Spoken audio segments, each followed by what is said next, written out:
What is up, guys? It is Josh coming at you today for another video from RideMotos, and in front of us we have the beautiful 2023 black S1000 single R. This is BMW's naked bike that has its inline 4-cylinder engine. It's going to share an engine with the popular double R and even to some extent the M1000R and M1000RR. So in this video we're going to get into the engine, the suspension, the ergonomics, the technology on this motorcycle, and ultimately at the very end of the video we're going to go through who the intended rider is for this motorcycle. And before we jump on this bike, I want to give a special shout out to the guys over at Ergonomics BMW for letting us take this beautiful motorcycle out for a couple days, put it through the paces, and really be able to bring to you guys an in-depth review video of the BMW S1000 single R. So let's jump on the motorcycle and get into the review. All right, guys, well, welcome back to the channel, and today we are on the brand new 2023 BMW S1000 single R, and I am so excited to bring this review to you guys today. So for today's video we are on the S1000 single R, which is the naked bike counterpart to BMW's very popular S1000RR motorcycle that they have produced with a inline 4-cylinder engine that is a ton of fun.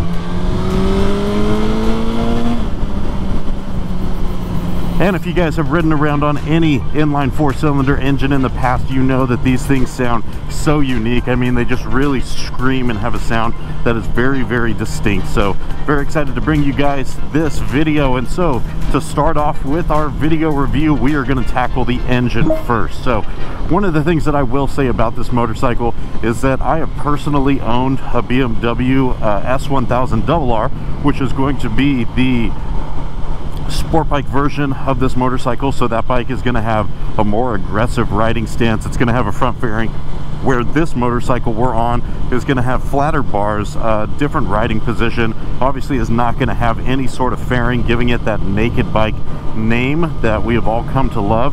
And generally for the naked bike category, these bikes aren't going to be geared and tuned as much for top end speeds. They're going to have a lot more low end torque, but we're going to get into that in a little bit. So to start off, this motorcycle does have the same engine that is found on the S1000RR, as well as the M1000RR and the M1000 single R. But there are going to be some key distinctives that are going to be found specifically on the S1000 single R engine. And it actually looks like it's raining out today, so we might turn around and go an alternate route here, see if we can't avoid some of the rain. So the motorcycle is going to have a slightly different, well, it's going to be the same engine. It's an inline 4-cylinder engine, but specifically on the S1000 single R, they have down-tuned this engine. So the double R version of this engine is going to put out around 207 horsepower, where this motorcycle is going to have about 165, but it is going to have a tremendous amount of low-end torque. So it's going to make its peak horsepower at around 11,000 RPMs, and its peak torque actually lower in the RPM world. So basically what BMW's engineers wanted to do with this motorcycle was give you a motorcycle that was a little bit more usable for just everyday type riding. So this motorcycle is going to be less track focused and more road focused. So one of the things that I will say that I immediately notice about this bike is it's not as kind of jumpy and snappy as some of the other motorcycles. And a lot of bikes, I think, when you're in this like hyper naked category or just super bike category, I mean, these bikes are ridiculously fast. So most of these bikes, by the time you're above 150 horsepower, especially getting, you know, into the 200 horsepower range, most people of most skill sets that are just average riders on the road can't realistically use that much horsepower. I mean, there is rarely a scenario where you're going to be north of 8,000 RPMs and realistically being able to control the motorcycle really well. So well, I am a little bit bummed to see that this motorcycle does have less power, and part of that's going to be due to the lack of shift cam technology in this bike specifically. So one of the things that people have come to love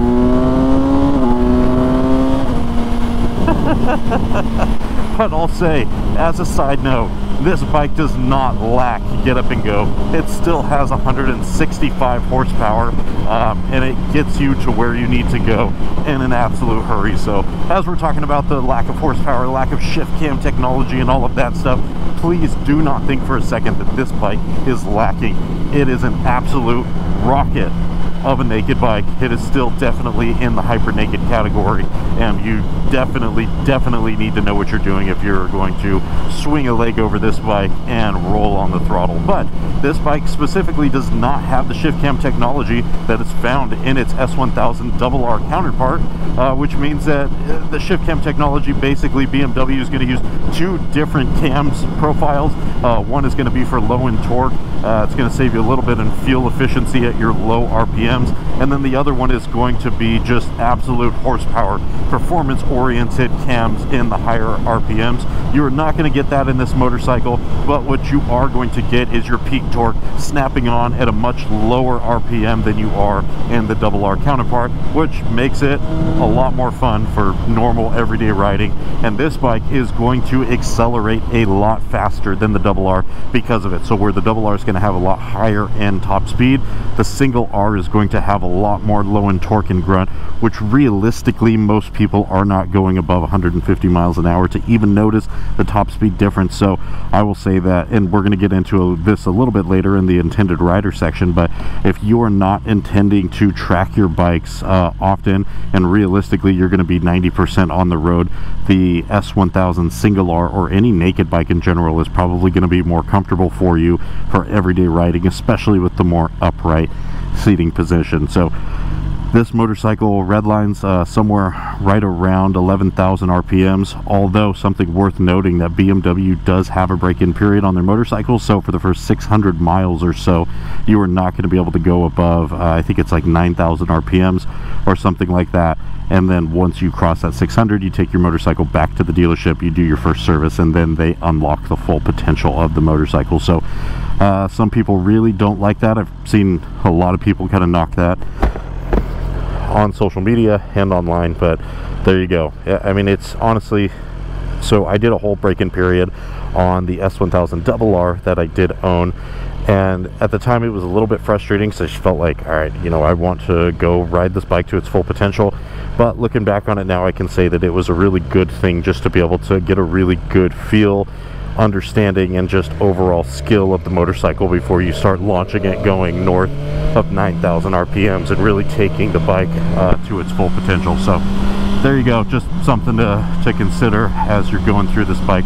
But the inline 4-cylinder engine on this motorcycle does have a very unique sound and feel to it. It's very distinct from like the Ducati Street Fighter V4 or V2 engines. Certainly going to be distinct from some of the counterparts like the Triumph Triple S, which has a 3-cylinder, very high output engine. And it's just one of those engines that's very different for BMW, but I feel like BMW does a very good job in the implementation of this engine. And it's, other than the boxer engines, I think the inline 4 engine is my favorite engine that BMW makes, just for everyday riding and usability. This really is an absolute ton of fun. But I would love to see eventually the shift cam technology come onto the S1000R. Even though most people don't need the 200 plus horsepower, it would be nice just to have it if you needed it. And certainly with the M1000R, which is the M version of this motorcycle, they've included some of that shift cam technology. It'll be interesting to see in the coming years if some of that technology trickles down into the S lineup of motorcycles. So that's the engine in a nutshell. I think it's really a good engine. It's very manageable. It's not going to be as snappy and aggressive as some of the bikes.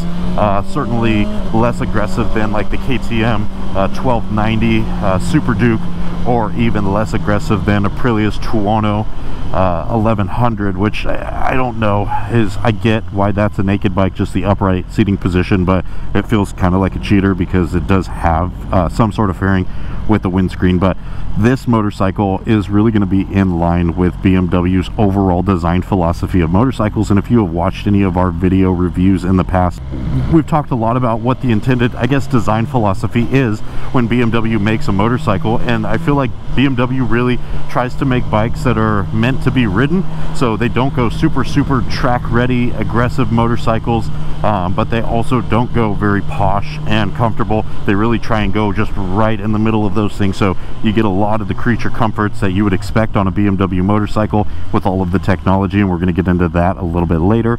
But you do get enough performance to where you don't feel like you are lacking at all on the motorcycle. So there you go, that is the engine in a nutshell. All right guys, well next we are going to talk about the suspension on this motorcycle. And overall the suspension is very stiff, as you would expect on a hyper naked bike, but it is manageable and rideable. And the one good thing about this suspension that you would expect on any self-respecting BMW motorcycle, it is completely electronically controlled on this bike. So you are going to get the full dynamic ESA suspension on this. You have inverted front forks, you do have a monoshock rear suspension on the bike, and I'll say that having taken this bike through several canyons, twisties, over potholes and everything, the bike is definitely designed to be ridden as an everyday rider. So some motorcycles, as we mentioned in the engine section, are going to be a lot more geared for on-track riding and just very aggressive, and honestly are going to make horrible road bikes themselves. And this bike definitely does a good job of kind of being right in the middle. So while some motorcycles like Honda's naked bike, or even to some extent Kawasaki's, are going to have just relatively okay suspension, I think they could be a lot better. This motorcycle is going to be just right down the middle. So one thing I do like about the suspension, and while we're stopped here at a red light, we can talk about it a little bit, is the suspension is fully controlled through this dial right here on the handle. So you can adjust it for whether you're going one uprighter, if you have two people on here, but I can't imagine having a passenger on this motorcycle, but you could if you want to. And all you have to do on the suspension is just choose, you have a second rider, or you can choose between road and dynamic, so that's going to stiffen up the suspension even more if you're getting ready to go do twisties or something like that, or just being a little bit more aggressive on the suspension. You can just change it on the fly. For this riding that we're doing today, we are sticking in road mode, which is going to have a good level of responsiveness to the suspension, but it's going to be soft enough to actually make it pleasant to just ride around town. So overall, the suspension on this bike is really good. Honestly, I can say that I like the suspension on this motorcycle better than a lot of street bikes that I've ridden in the past. This feels like a very sporty bike, again with all of the low-end torque coupled with very usable suspension. I could definitely see this motorcycle being very popular as just a around town kind of motorcycle, or something that you take out on the weekends. So overall, very good. All right, so we have covered suspension, and we are going to get into the ergonomics of this motorcycle. And the ergonomics for me are one of my most favorite parts about this bike, and just naked bikes in general. I feel like naked bikes as a category really do such an amazing job at giving you a motorcycle that is able to be ridden while still giving you the performance of a super bike. And certainly this motorcycle has more performance than you could ever need with the motorcycles. The ergonomics of this bike are generally, just of any naked bike, are really good. So it is going to have a higher seat height, although not as high as a lot of sport bikes. I am 5'10". I have a 30-inch inseam, and I can relatively flat foot on the pavement. So for most riders, that is going to be really approachable and not super intimidating when you have kind of a really tall motorcycle. The foot pegs on here, you can see the bend. I mean, the bend is going to be aggressive on any sort of naked bike or street bike, so you just need to know that your legs are going to sit a lot higher up than they would on a cruiser or touring type motorcycle. But again, this is just, it's comfortable. I don't know. So this bike is going to have different handlebars than you would have, so it's not going to have clip-ons, so you do have a more kind of upright riding position because of this handlebar. There is even a riser option if you wanted to bring the bars a little bit closer to you so you could be a little bit more upright. I will say that I would probably look at that if I were going to purchase this bike and just see what the difference in ergonomics looked like if I was going to just be riding this bike around all the time. So we're at a hill here, and if you tap the back brake twice, I could take all my feet off the brakes, and it does have Hill Assist Pro, which I think is going to help with ergonomics because it allows you to kind of stretch out at red lights, kind of rotate a little bit if you need to, but again, this bike generally is very, very comfortable. You are going to have a little bit of vibration in the handlebars, especially at those higher RPM speeds. I mean, you are going to feel that. There's no real way to get around it. And the one thing that I will say that just as a motorcycle category that naked bikes are not going to do well in the ergonomics world is the ability to block any wind, because you don't have any sort of fairing protection in front of you that is going to literally weigh on you when you ride for miles and miles at a time, especially doing highway miles. You are exposed to all of the wind in front of you. So just something to know, that if you're getting into these motorcycles, this is probably not going to be a bike that you would pick as like an overnight motorcycle. This is going to be a bike primarily geared for day rides and things like that. Alright guys, well now we are going to talk about the technology of this motorcycle, and this is one of my favorite sections to cover on any BMW motorcycle because these bikes are absolutely loaded with technology, and the new 2023 S1000 Single R is no different. So in front of us we have their absolutely gorgeous 6.5-inch TFT display. To me, it is the best display in the market today, although if you guys saw the announcement of the brand new 2023 Harley-Davidson CVO lineup, they have a whopping 12.5-inch display on their motorcycle, so that bike might give this a run for its money, but until we actually see that in person, we will not know. So as of right now, this is the best display in the market today. Even in direct sunlight, you can see this thing absolutely crystal clear. So this one, as was the case with the last couple bikes, still has the protective coating on top of it. So if you were to take that off, the screen would be even brighter, which is great. The motorcycle through here, you just have so many different options. You can see how many miles you have left till empty. You can see the voltage on the battery. You can see your tire pressure on the front and rear tire, internal temperature of the motorcycle, and a whole bunch of other things like how long you've been going till you have a recommended stop brake. All of the things that you've come to expect out of the BMW operating system that they have within their TFT display. So that is really awesome. If you back up one menu and you go over to sport mode, you do have a very similar option to what they have in their RR motorcycles, as well as the F900R that we covered a couple weeks ago here on the channel. And as you can see on here, you get your maximum lean angle, you get total power of braking, you get dynamic traction control, and that is something that this bike has in spades. So it does have dynamic traction control, it has wheelie control, it has lean angle assist. I mean, it has a lot of bells and whistles, and one of the things I like about this bike is, by contrast, on a lot of the other hyper naked bikes, you really have to dig down into the menu to turn a lot of the electronics off. So if you wanted to get rowdy or do something less than legal on your back city roads, you really have to hunt for it, and you have to try. And if you turn the motorcycle off and restart the bike, it forgets all the work that you did in trying to forget all of those fancy electronics, and you have to go do it again. And BMW has thought through all of that and made it very easy to turn those things off, and all you have to do is press this little button right here. Turns traction control and all of your electronics off, and you're good to go do hooligan stuff if you wanted to. So that's really great. Love to see how easy that is. And if you want to put it back on, you just hold it and boom, you're back on. So one thing that is worth noting, and this is one of my favorite features on the Single R motorcycle, and I think really it has the best in the game, is, all right, downshifting, second, first, what you can tell is I did not touch the clutch with my left hand. This quick shifter, the slipper clutch that this motorcycle has, is one of the best clutchless shifting on any superbike or naked bike on the market today. I mean, it is absolutely buttery smooth. Going up in gears, going down in gears, it really doesn't matter. I mean, this motorcycle does it all. You barely even notice, and it is very, very easy to shift up and down on this motorcycle. So the technology behind that is really, really impressive. The motorcycle is going to have all of the standard riding modes that you come to expect on any BMW motorcycle.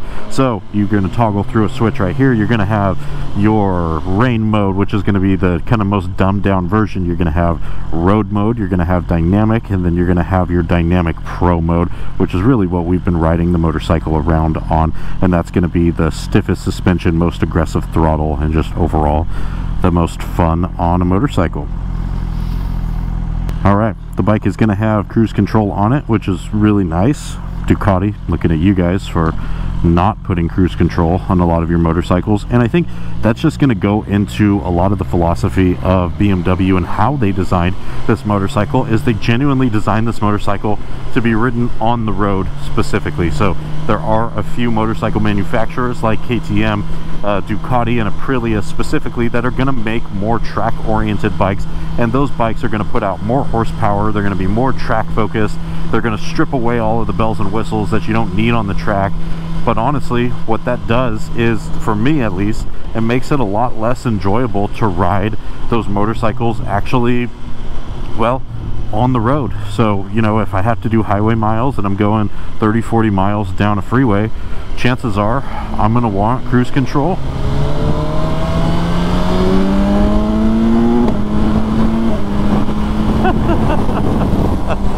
I'm going to want cruise control, and it's nice to have it if you want it, and you just slide it over, press set, and you're good to go. You don't need to have your hand on the throttle or anything like that. Roll off to cancel it, and there you go. It is very easy, intuitive. I absolutely love BMW's cruise control options that they have on almost all of their motorcycles. So this motorcycle is going to have a full integration with your smartphone. So you're going to be able to see calls that are coming in through the TFT dash, play your music, all of that kind of stuff. Navigation is available, but you have to do it through BMW's app, which is not my favorite of apps, but it is there if you need it. And so it's great that it has that smartphone kind of connectivity on the bike itself. This motorcycle is an absolute blast to ride around.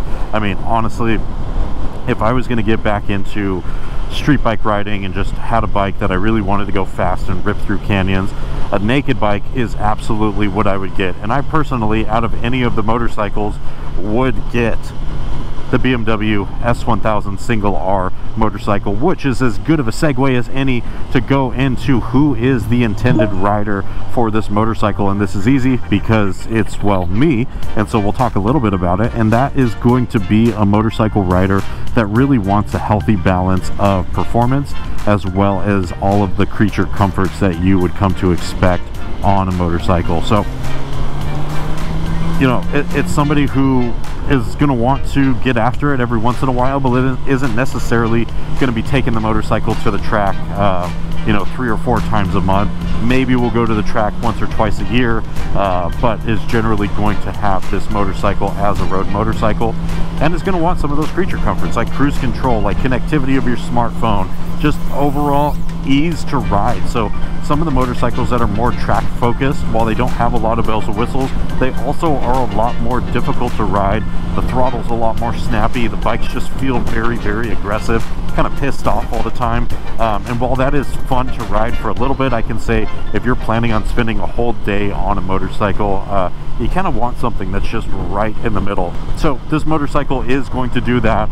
And I will say, while it is for somebody who wants a motorcycle that's kind of right in the middle, this bike is not going to be for everybody, and we would be amiss if we did not talk about the price of the bike itself. So BMW on their website right now is claiming that you can get the base model of this motorcycle for around $14,000. That is a little bit deceitful, guys, because as soon as you add a lot of the creature comforts and stuff that we've been talking about on this bike, whether it is the quick shift assist, the different ride modes, cruise control, all of those things, this bike is going to come in just under $20,000. And that is something worth considering, that, you know, not everybody is going to be able to afford a $20,000 motorcycle.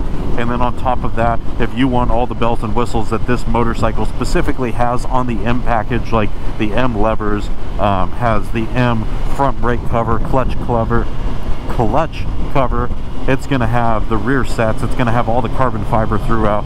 I mean, this bike is an absolute baller motorcycle, but again, it is going to be north of $20,000 for a motorcycle, so that is going to prevent a lot of people from being able to jump into this bike. So this is going to be a little bit more on the expensive side for some of the hyper naked motorcycle comparables, although not as expensive as if you were to go for the full M1000R. And in that motorcycle, you are going to get the full 200 horsepower shift cam engine, but it is still $20,000. So this motorcycle, the intended person is going to be someone who just is an everyday rider, does a lot of street riding, maybe wants to take it to the track every once in a while, but still wants a lot of creature comforts. This bike is very, very rideable. It is, I mean, you almost forget how fast it is if you're just kind of cruising down the road in a lower RPM. But if you downshift and get on the RPMs, I mean, this bike is absolutely nasty. It comes alive, and it lets you know that inline 4-cylinder engine at 165 horsepower is absolutely no joke, and this bike is not to be taken lightly whatsoever. So there you go, that is our review of the BMW S1000 Single R motorcycle in a nutshell. As always, I'm curious to hear what you guys think about this motorcycle and how it stacks up to other naked bikes in its same category. So if you have any comments, questions, concerns, please leave a comment in the comment section down below. And if you have not done so already, please like this video, subscribe to the channel itself, and hey, if you guys have not checked it out already, this video was brought to you by RideMotos. Go over to our website, that is www.ridemotos.com, for all of your motorcycle content needs. Check us out on social media, that is at RideMotos Official. As always, I want to thank you guys so much for tuning into the channel. These review videos are made possible by viewers like you guys, so if you have enjoyed this video, share it with all your friends, and genuinely, from the bottom of my heart, thank you guys so much for the support. Till we meet again, peace.